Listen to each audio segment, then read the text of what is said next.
4 месеци по отворањето на случајот со кардиохируршките операции, но и неколку дена по извештајот на посебно формираната комисија, денеска се огласи од приватната болница Жан Митрев. Од болницата велат дека не може никој да прави бизнис со операции со оглед на цените на фондот и велат дека како приватна болница загубата што ја прават со работата од фондот само за минатата година им била повеќе од 4 милиони евра. Болницата исто така упати и директен повик до надлежните финансиски институции да ги истражат наводите.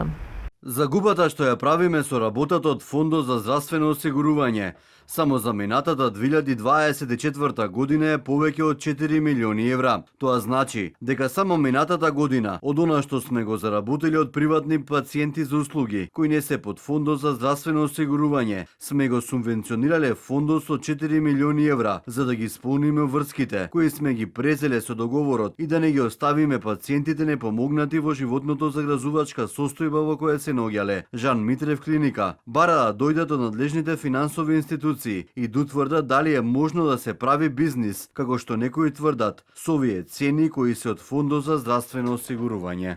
Во меѓувреме здравствените власти не соопштуваат имиња на болници или лекари за 10 случаи во кои било утврдено дека пациенти било упатени или оперирани без потреба, но проверки најавија во сите здравствени установи кои третираат ваква патологија. А целокупниот финален извештај ќе се презентира откако ревизија ќе направи странска комисија од експерти.